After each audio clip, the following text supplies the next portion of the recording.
బంగారాన్ని విడిపించి ఆ రోజు ఆన్లైన్ రేటుకే మేము కొంటాం. Sharma gold company. Welcome to Suman TV. ఇప్పటిదాకా ఒక లెక్క, ఇప్పటి నుంచి ఒక లెక్క అనే చర్చ తెలంగాణలో మొదలైంది. ఎందుకంటే అసెంబ్లీ ఎన్నికల తరువాత నెంబర్ గేమ్ మారుతుంది. అనేక మంది బీఆర్ఎస్ ఎమ్మెల్యేలు కాంగ్రెస్లో జాయిన్ అవుతారనే ఒక చర్చ తెరపైకి వచ్చింది. కొందరు బీఆర్ఎస్ ఎమ్మెల్యేలు వెళ్ళి నేరుగా ముఖ్యమంత్రి రేవంత్ రెడ్డిని కలిశారు, రేవంత్ రెడ్డితో మంతనాలు జరిపారు. చాలామంది బీఆర్ఎస్ నేతలు గోడ మీద కూర్చున్నారు, ఏ క్షణమైనా గోడ దూకి వెళ్ళిపోతారనే చర్చ తెలంగాణలో అసెంబ్లీ ఎన్నికల తర్వాత మొదలైంది. అయితే ఈ గోడ దూకుడు వ్యవహారం ఎప్పుడు స్టార్ట్ అవుతుంది అంటే పార్లమెంటు ఎన్నికల ఫలితాల తర్వాత జరుగుతుంది అనే ఒక రాజకీయ విశ్లేషణ ఉన్న నేపథ్యంలో ఇవాళ తెలంగాణలో వచ్చిన ఎన్నికల ఫలితాలు, ఎంపీ సీట్ల ఎన్నికల ఫలితాలు చూస్తే ఖచ్చితంగా బీఆర్ఎస్కు జంప్ జిలానీల ముప్పు తప్పదేమో అనే చర్చకు మాత్రం తెరలేసింది. ఎందుకంటే బీఆర్ఎస్ గడిచిన ఎన్నికల్లో, అసెంబ్లీ ఎన్నికల్లో 39 సీట్లను గెలుచుకుంది. కాకపోతే బీఆర్ఎస్లో గెలిచిన చాలామంది ఎమ్మెల్యేలు ఆ పార్టీని వీడేందుకు సిద్ధంగా ఉన్నట్టు ఎప్పటి నుంచో ఒక రాజకీయ చర్చ కొనసాగుతోంది. రాజకీయ పొలిటికల్ సర్కిల్స్లో డిస్కషన్ భారీ ఎత్తున జరుగుతుంది. ఎన్నికల తర్వాత, పార్లమెంట్ ఎన్నికల తర్వాత ఖచ్చితంగా ఈ జంప్ జినాలీలు ఒక స్పష్టమైన నిర్ణయం తీసుకోబోతున్నట్టు ఒక సమాచారం మాత్రం బయటకు లీక్ అవుతోంది. తెలంగాణలో వాటి ఫలితాలను చూస్తే కాంగ్రెస్ పార్టీ అధికారంలో ఉంది. కాంగ్రెస్ పార్టీకి 8 సీట్లు వచ్చాయి. 17 సీట్లలో కాంగ్రెస్ పార్టీ 8 సీట్లు గెలుచుకుంది. బీఆర్ఎస్ 0 దగ్గరే ఆగిపోయింది. బీజేపీ అనూహ్యంగా బలపడింది. గతంతో పోలిస్తే అసెంబ్లీ ఎన్నికల్లో కావచ్చు, లేకపోతే ఇవాళ పార్లమెంట్ ఎన్నికల్లో కావచ్చు, బీజేపీ అనూహ్యంగా బలపడుతోంది. తెలంగాణకు మేమే ప్రత్యామ్నాయం, కాంగ్రెస్కి మేమే ప్రత్యామ్నాయం మొదటి నుంచి బీజేపీ చెప్తూ వస్తుంది. ఆ ప్రత్యామ్నాయం అనే విషయాన్ని ఇలా స్పష్టంగా నిరూపించుకుంది బీజేపీ. 8 చోట్ల రూరల్ అర్బన్ ఏరియాకి మాత్రమే బీజేపీ పరిమితం అవుతుంది. అర్బన్ ఏరియాలో మాత్రమే బీజేపీ ఓటు బ్యాంక్ ఉంటుంది. అర్బన్ ఏరియాలో మాత్రమే బలంగా కనిపిస్తుంది బీజేపీ అని ఒక చర్చ ఉండేది. కానీ ఆ చర్చకు ఇవాళ సమాధి కట్టినట్టయింది. అర్బన్ ఏరియా కాదు, గ్రామీణ ప్రాంతాల్లో కూడా, రూరల్ ఏరియాలో కూడా బీజేపీ వేగంగా బలపడుతోంది అనే విషయాన్ని వాటి ఫలితాలు చెప్పాయి. దీంతో బీఆర్ఎస్లో ఉన్న అనేక మంది ఎమ్మెల్యేలు ఇప్పటిదాకా కాంగ్రెస్ వైపు చూశారు, రేవంత్ రెడ్డి వైపు చూసినట్టుగా చర్చ జరిగింది. రేపొద్దున కాంగ్రెస్ పార్టీలో చేరికలు పెరుగుతాయి, కాంగ్రెస్ పార్టీకి డోర్లు ఓపెన్ చేశామని రేవంత్ రెడ్డి చెప్పారు, కాంగ్రెస్ పార్టీలో చేరబోతున్నారని ఒక చర్చ నడిచింది. ఇదంతా పక్కన పెడితే ఇవాళ బీఆర్ఎస్ ఎమ్మెల్యేలు ఎవరైతే పార్టీ మారాలనే ఆలోచన చేస్తున్నారో, ఎవరైతే పార్టీ ఎప్పుడు అవకాశం వస్తే ఇతర పార్టీలో చేరాలని ఆలోచిస్తున్నారో వాళ్ళు ఎటువైపు చూస్తున్నారు అనేది ఆసక్తికరంగా మారింది. వాళ్ళంతా ఇవాళ బీజేపీ వైపు చూస్తున్నారనే విశ్లేషణలు కూడా తెరపైకి వస్తున్నాయి.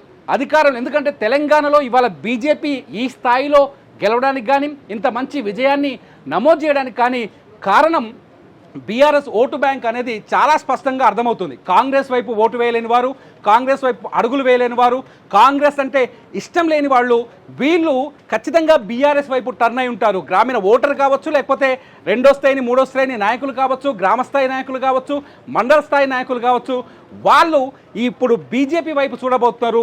రేపు పొద్దున తెలంగాణలో బీజేపీ మరింత బలపడే అవకాశం ఉన్నట్టు అర్థమవుతుంది. మనం కరీంనగర్ ఫలితాన్ని ఒకసారి పరిశీలిస్తే, కరీంనగర్లో బండి సంజయ్ అనూహ్యమైన మెజార్టీతో ముందుకు దూసుకొచ్చారు.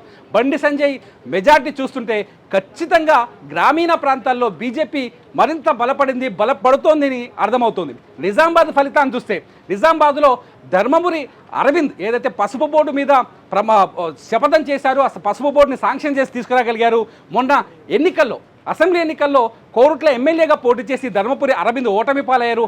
కానీ ధర్మపురి అరవింద్ ఇవాళ మంచి విజయాన్ని నమోదు చేశారు. ఇటు మహబూబ్ నగర్కి వెళ్తే, మహబూబ్ నగర్లో డీకే అరుణ కూడా మంచి విజయాన్ని నమోదు చేయగలిగారు. చేవెళ్ళ రంగారెడ్డి జిల్లాలో కీలకమైన ప్రాంతం. ఈ ప్రాంతం చేవెళ్ళలో కూడా కొండా విశ్వేశ్వర రెడ్డి మంచి విజయాన్ని నమోదు చేయగలిగారు.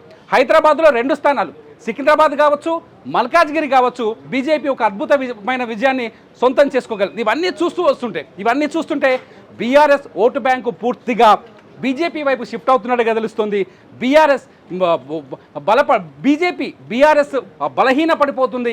ఏ స్థాయిలో బలహీన పడిపోతుందో అదే స్థాయిలో బీజేపీ తెలంగాణలో బలపడుతున్నట్టుగా చాలా స్పష్టంగా అర్థమవుతుంది. మొత్తంగా ఇప్పుడు నేషనల్ వైడ్గా చూస్తే కూడా ఉత్తరాదిన బీజేపీ కొంత బలహీన పడుతూ వచ్చింది. పడిపోయిన సీట్లన్నీ, కోల్పోయిన సీట్లన్నీ ఉత్తరాదినే కనిపిస్తున్నాయి.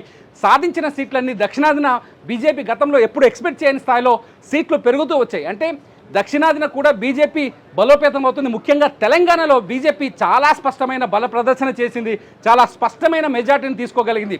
బీజేపీ టార్గెట్, బీజేపీ నేతలు కూడా మొదటి నుంచి చెప్తూ వచ్చారు, 12 సీట్లకి 11 సీట్లకి ఏమాత్రం తగ్గకూడదు, ఖచ్చితంగా కనీసం 10 సీట్లైనా గెలవాలనే ఆలోచనతో బీజేపీ నేతలు మొదటి నుంచి మాట్లాడుతూ వచ్చారు. ఇవాళ ఫలితం వాళ్ళ అంచనాలకు దాదాపు దగ్గరగా వచ్చింది. 8 సీట్లలో అందరూ రాజకీయ విశ్లేషకులు కావచ్చు, మొదటి నుంచిన రాజకీయ నిపుణులు కావచ్చు, 8 ఖాయం బీజేపీకి అన్నట్టుగా చెప్తూ వచ్చారు. ఆ 8 సీట్లలో విజయాన్ని ఖాయం చేసుకుంది బీజేపీ. దీంతో చూస్తుంటే తెలంగాణలో ఇంకా బీఆర్ఎస్ పతనం మొదలైంది. బీజేఎస్ మొత్తం గ్రౌండ్కు పడిపోబోతుంది. బీఆర్ఎస్ ఓటు బ్యాంక్ కూడా బీజేపీ వైపు పూర్తిగా టర్న్ అవుతోంది. బీఆర్ఎస్ కనుమరుగవుతుందా అనే డౌట్స్ వచ్చే విధంగా ఇవాటి పరిస్థితి కనిపిస్తోంది. ఇదంతా చూస్తుంటే తెలంగాణలో 2 జాతీయ పార్టీలు ఏదైతే కాంగ్రెస్ బీజేపీ కీలకంగా మారబోతున్నట్టుగా చాలా స్పష్టంగా అర్థమవుతోంది. ఇవాళ కాంగ్రెస్ అధికారంలో ఉంది. వచ్చే ఎన్నికల నాటికి బీజేపీ మరింత బలపడే అవకాశాలు చాలా స్పష్టంగా ఉంది. ఎప్పుడైతే బండి సంజయ్ బీజేపీకి అధ్యక్షులుగా పనిచేశారో అప్పటి నుంచి ఒక రెవల్యూషన్ కనిపించింది బీజేపీలో. అప్పటి నుంచి బీజేపీ ప్రజల్లోకి కానీ పబ్లిక్లో కానీ కార్యకర్తల ఉత్సాహం కానీ ఇవంతా చూస్తే బండి సంజయ్ ఎప్పుడైతే అధ్యక్షుడిగా చేశారో అక్కడి నుంచి బీజేపీ ఊహించని విధంగా తెలంగాణలో బలపడింది. అసెంబ్లీ ఎన్నికల్లో కూడా మంచి ఫలితాలు, కిషన్ రెడ్డి అధ్యక్షతను కూడా అసెంబ్లీ ఎన్నికల్లో మంచి ఫలితాలను సాధించింది. ఇవాళ పార్లమెంట్ ఎన్నికల్లో కూడా కిషన్ రెడ్డి అధ్యక్షతన అద్భుతమైన ఫలితాలను సాధించింది బీజేపీ తెలంగాణలో. ఇది ఊహించని ఫలితాలు అనుకోవాలి. ఇవంతా బీఆర్ఎస్కి తీవ్రమైన నష్టంగా కనిపిస్తుంది. చూడాలి, రేపు పొద్దున బీఆర్ఎస్లో ఉన్న 39 మంది ఎమ్మెల్యేల్లో చాలామంది పార్టీ మారుతారనే చర్చ జరుగుతోంది. ఈ ఎమ్మెల్యేలు ఎటువైపు దూకుతారో. మొత్తంగా మాత్రం తెలంగాణలో తెలంగాణ తీసుకొచ్చిన కేసీఆర్ ఇవాళ బీజేపీ ఆయన పార్టీ పూర్తిగా గ్రౌండ్ లెవెల్ కింది స్థాయికి వెళ్ళిపోవడం, కనిపించకుండా పోవడం అనేది రాజకీయ వర్గాల్లో ఆసక్తికరమైన చర్చకు దారితీస్తోంది.